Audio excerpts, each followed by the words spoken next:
You know you've got everything you need to grow your business. You've got all the opportunities, you know exactly what to do, all the internal resources. But for some reason, you're just not pulling the pin. You're holding back, you're hesitant.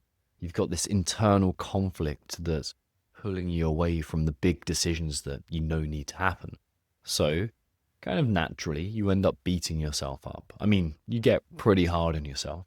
You remind yourself how shit you are, how pathetic and juvenile your behavior is, all in this attempt to coerce yourself into taking action, into being this person that you think you could be. And maybe it works, but usually just for a small amount of time. And mostly you're just aware of how miserable this tactic is, especially because the ramifications of it rub off on your family too. You realize, yes, you're not the business owner you need to be, but worse than that, you're no longer the father or the husband you know you used to be. Someone more loving, someone more free, someone more open, someone more happy. So what's weird though is you know the actions that are going to get you out of this. You know the actions that are going to unlock your next level.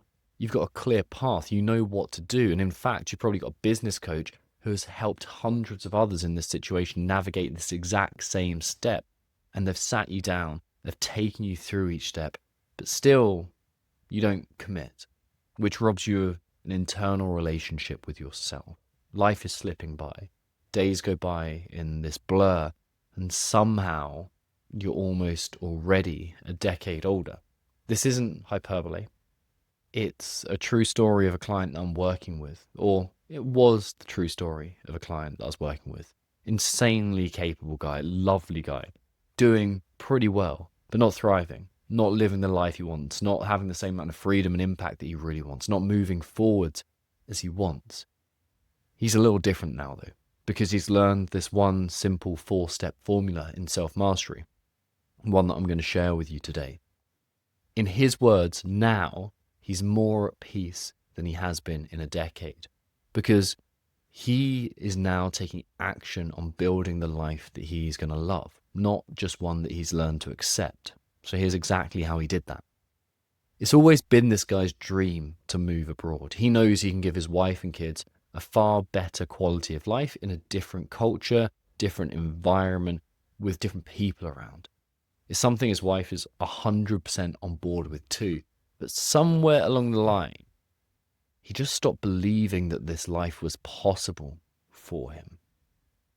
He knew it could be possible. He knew it could work, but somehow not for him. He lost conviction. He lost hope at the end of the day. Through our coaching calls, we saw how this has found, or how he had found his current level, and just learned to accept it. His business now represented his internal psychological baseline. And it was kind of, this is who I am. This is the kind of life that I'm going to accept as just what I'm allowed to have in life. What we do as business owners, and actually humans as a whole, is we have this idea of who we are and build a life to accommodate that. In other words, our identity forms the limits of the life we build. To grow, therefore, we need to upgrade our identity.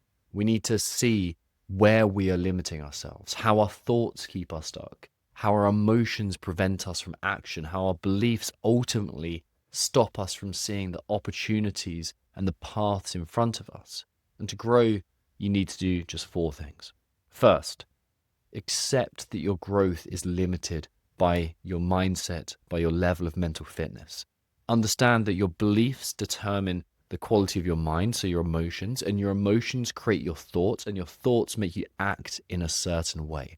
That is what creates your level of success. Second, create awareness of a particular set of thoughts, emotions, physical sensations, and behaviors that accompany your limiting beliefs. So how do they show up for you? Know what you need to watch out for. Third, you take accountability. Accountability for your own quality of mind, accountability for your life, accountability for your actions. You no longer give in to the mental state that was handed to you. You take hold of it. And fourth, you adapt. That's another way to say change just happens, growth happens. And that is how you break your limits in business and actually any area of life that you care about. Acceptance, awareness, accountability, and adaptation.